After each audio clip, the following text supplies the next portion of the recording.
Assalamualaikum warahmatullahi wabarakatuh. Shalom, Om Swastiastu, Namo Buddhaya, salam kebaikan. Ya, selamat siang para teman-teman dan Pak Effendi. Terima kasih telah memberikan kesempatan kepada saya untuk melakukan presentasi tentang bahasa Indonesia menuju bahasa internasional. Ya, untuk mengetahui lebih lanjut, mari kita simak PowerPoint berikut. Ya. Sedikit perkenalan dari saya. Nama saya adalah Ahmad Ghalib Muzaki, biasa dipanggil Ghalib. Saya berasal dari jurusan Bahasa dan Sastra Indonesia. Prodi saya S1 Pendidikan Bahasa dan Sastra Indonesia. Lanjut.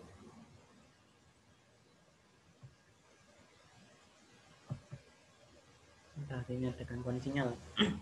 Ya, topik kita hari ini atau pembahasan hari ini adalah bahasa Indonesia menjadi bahasa internasional. Bisakah bahasa Indonesia menjadi bahasa internasional? Yuk, pasti Anda ingin tahu lebih dalam? Mari simak PowerPoint berikut. Ya. Pendahuluan. Indonesia adalah negara yang tergolong potensial dengan letak geografis yang sangat strategis dan termasuk negara yang berada di kawasan Asia Tenggara. Indonesia juga merupakan negara yang cukup kaya dengan adanya sumber daya alam yang melimpah ruah, sehingga menjadi negara yang cukup esensial dalam berbagai hal, seperti ekonomi, pendidikan, budaya, perdagangan, dan politik, yang tentunya menjadi buah bibir dan lirikan bagi negara-negara lain, khususnya ASEAN. Selain dikenal dengan kekayaannya, bangsa Indonesia juga dikenal dengan bahasanya yang indah dan mudah.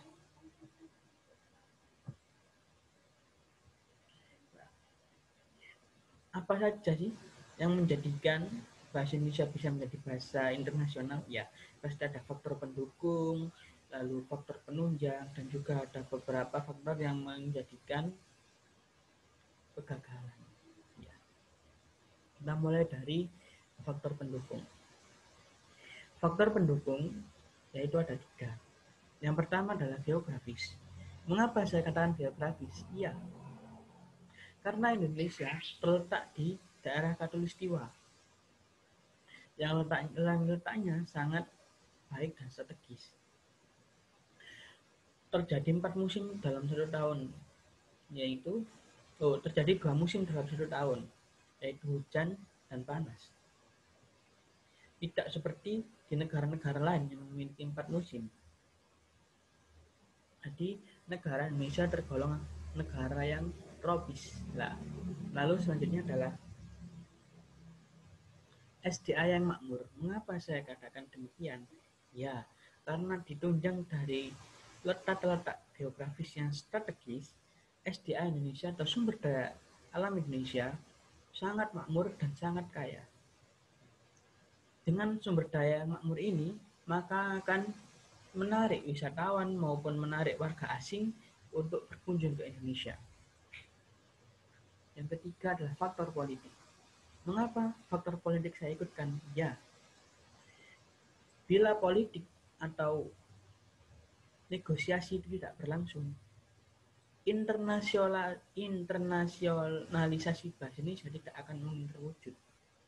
Karena pemegang kunci atau orang yang bisa menjadikan bahasa Indonesia sebagai bahasa internasional adalah orang-orang politik atau seorang politikus. Selanjutnya, apa sih faktor yang membuat bahasa Indonesia gagal menjadi bahasa internasional? Faktornya menurut saya hanya 2. Ya, yang pertama adalah pesimisme. Pesimisme adalah rasa tidak percaya diri, rasa yang minder atau tidak enak. Mengapa demikian? Mungkin orang itu berangan-angan atau menganggap bahasa Indonesia itu kurang seret diucapkan atau kurang indah, mungkin begitu. Yang kedua adalah rasa malu menggunakan bahasa Indonesia. Ya, sekarang zamannya sudah globalisasi, jadi mungkin gaya bahasa maupun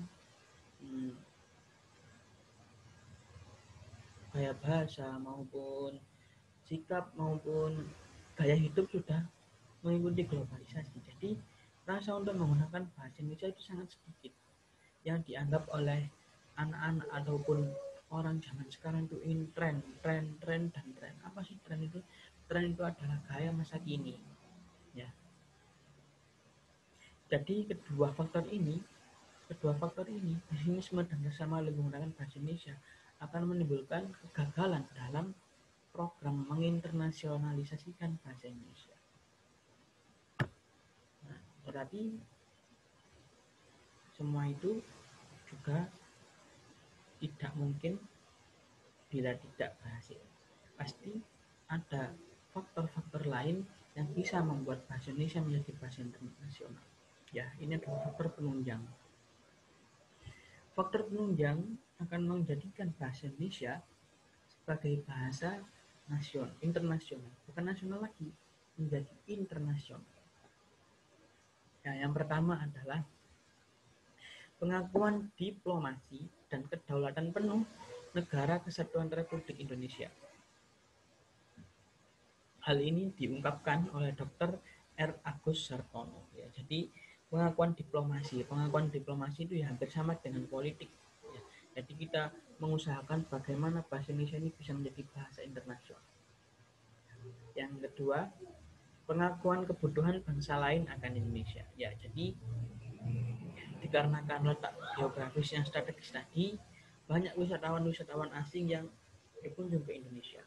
Nah, dengan berkunjungnya wisatawan asing ini, maka bangsa lain itu akan berketergantungan atau berkebutuhan kepada bangsa Indonesia. Nah, inilah yang akan menjadikan bangsa lain itu ingin mempelajari bahasa Indonesia.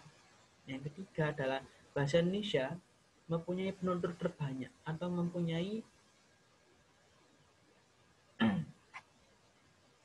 orang yang memahami bahasa Indonesia terbanyak, sekitar 220 juta orang. Ya. Dengan banyaknya penonton ini, pasti mau tidak mau orang itu akan terpengaruh oleh penonton tersebut. Lalu yang keempat adalah bahasa Indonesia umumnya dimasukkan sebagai mata kuliah pilihan pada program studi Asia Tenggara. Jadi banyak juga negara-negara di Asia Tenggara yang memasukkan mata kuliah bahasa Indonesia sebagai program pada perguruan tinggi tersebut. Selanjutnya, tantangan.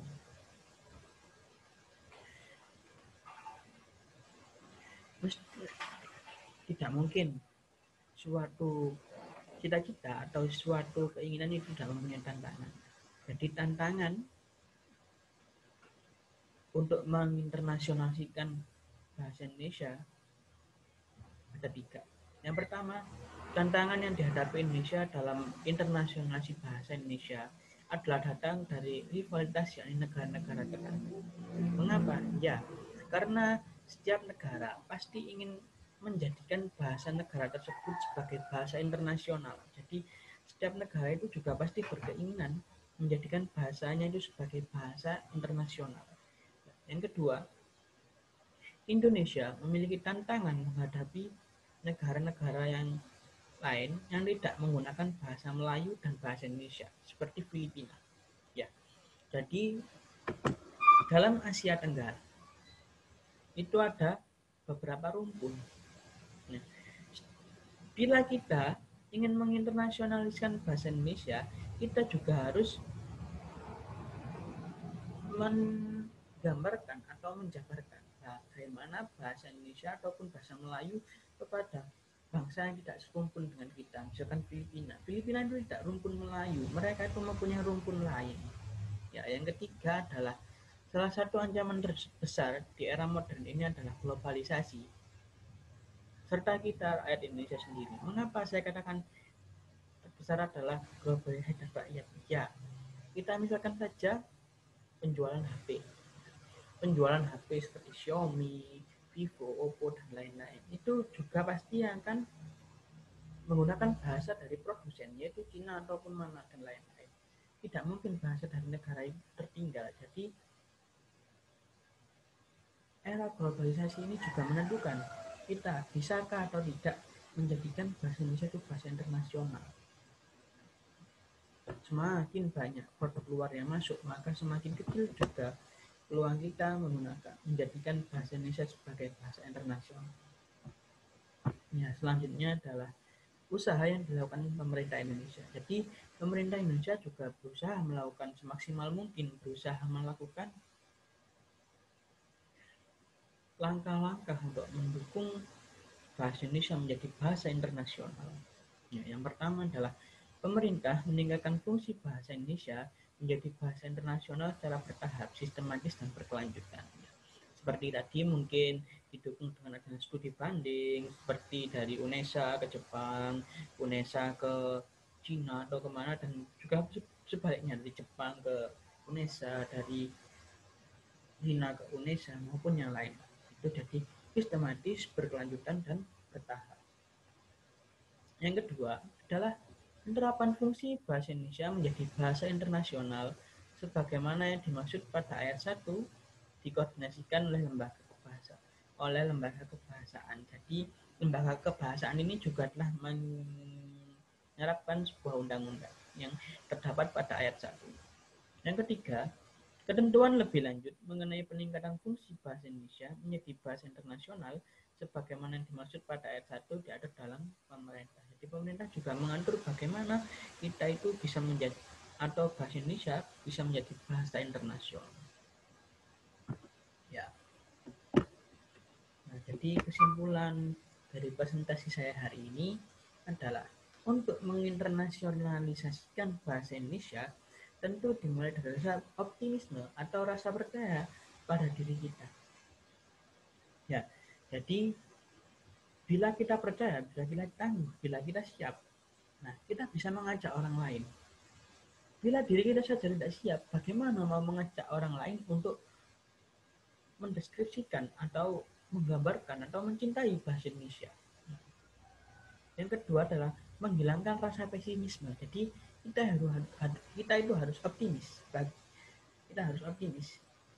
Bahasa Indonesia adalah bahasa yang kuat, bahasa yang bagus, bahasa yang relevan digunakan oleh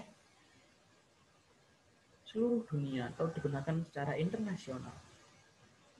Yang ketiga adalah mensosialisasikan bahasa Indonesia kepada negara yang tidak serumpun. Jadi kita itu saat ada studi banding atau acara-acara di luar negeri ataupun dengan kita dipilih sebagai politikus, kita menyiarkan, kita membicarakan bagaimana bahasa Indonesia itu kepada tidak serumpun. Jadi mereka itu mengetahui, oh begini bahasa Indonesia, oh begini.